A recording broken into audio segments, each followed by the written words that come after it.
That those who paid into it can receive the benefits while still allowing the program to go forward. Well, I kind of touched on a few of them. Let me just tell you something that I just recently learned, and I did not know it was the case. We have heard over the last decades, over and over again, our politicians on both sides of the aisle talk about the day when Social Security became insolvent. That it was always a distant date, but by this particular date, you would see Social Security actually paying out more benefits than they were collecting in taxes. Do you realize I didn't? In September of 2009, for the first time, Social Security ran a $4.5 billion deficit. We were paying out more benefits than we were taking in taxes. Each preceding month after that, we experienced a similar deficit. And it's now estimated that within the next couple of years, we will be running a $100 billion deficit when it comes to the program, the federal entitlement of Social Security. Now, like I touched on, the fact is, though, you and I, and many of you for far longer than I have been paying in to the Social Security system, planning that that money would be there one day for you. As we take a look at stabilizing the Social Security system, I believe we've got to take a look at what age seems reasonable. Maybe it's 50, maybe it's 55, and we need to say to this group of people, your benefits will remain as you had planned. You will see no changes to what you were expecting with Social Security. Then for the rest of us who are not 50 years old, we need to start taking a look at how we can control our own destiny.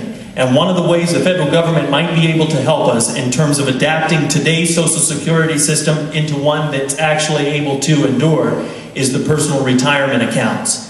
Other countries are doing it, and basically what it amounts to, the payroll taxes that are being collected now would more or less just be funneled into these personal retirement accounts. Maybe up to 5% of those payroll taxes would go there. And hopefully this would create a nest egg for all of us and our families when it comes time to retire. Another thing that I recently learned after having conversations with some of the experts is, I did not realize this, but I guess I should have. In the United States, our Social Security benefit is not guaranteed for us, and we do not own it. The government could take it at any time. One of the changes that you would see with these personal retirement accounts is, now you would own it. The government couldn't remove it. You would be paying in it, you'd be setting the amount, and when the time came to retire, it would be there for you. One of the other areas I think we have to take a look at is actually figuring out what is a reasonable Social Security benefit. Many are struggling already on what they're receiving in their Social Security checks, but as this next generation plans, we need to make the benefit of a nature that we can afford it into the future. Thank you. Jim? Thank you. When Social Security was first established, it was truly a safety net. And the issue that occurred there is now we have more people taking the benefits and less people paying in. Ultimately, any business model, any economic program, when you look at where you're bringing in less than you're paying out, you have a problem. And the concern here is, a lot of people say, well, I've earned it. My father's always been a great example. He's 84 years old. He'll say, I've earned it. I said, Dad, you know how much money you put in there and how much money you've taken out? It doesn't equate.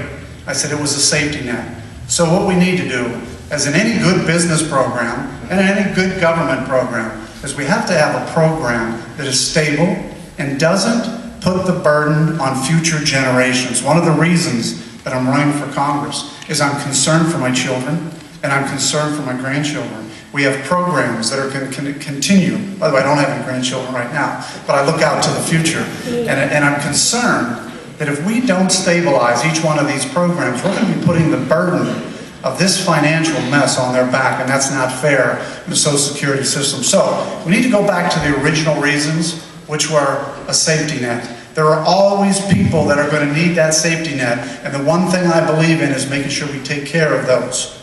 But there are also people today that we're going to have to look at these benefits and figure out other ways to make this system work. Thank you. Doyle? In the books that are out on the table in the hall, there's a section called The Real Nature of Social Security. One of the things that people don't understand is that it's not there because of retirement for the old people. It's there to establish a continuity of the economy. However, it must be funded.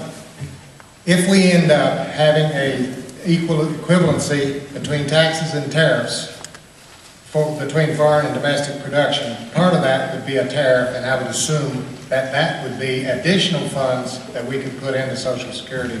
And I would say that that should be the way to go. Thank you. Paul? Yeah, very quickly, everything I wanted to say was already addressed. Well done. I'm a capitalist at heart. I'm for free enterprise, and for a long time I've been against any government involvement in our lives. That's why I'm so vocal against cap and trade and Obamacare and the EPA and everything else. But with the issue of Social Security, it's already gotten beyond where it should have gotten 20 years ago. I remember Ronald Reagan and Tip O'Neill got together and they tried to address this. But everything they've done the past 20 or 30 years has been temporary Band-Aids or stopgap measures. That's not going to work anymore.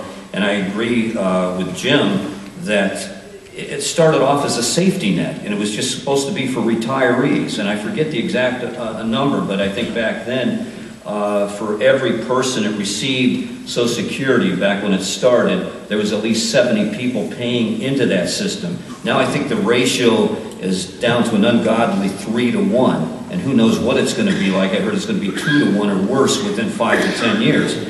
Obviously, with the economy, with the trade deficits, with the budget deficits exploding, with currency manipulation from Red China, I understand they hold some of those assets also.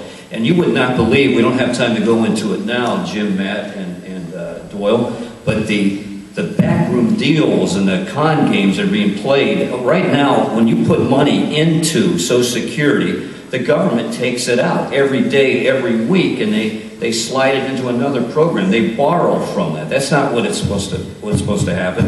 And the other thing, why we're at the problem we're at now, is too many people, as Jim addressed, are receiving Social Security benefits that don't deserve them.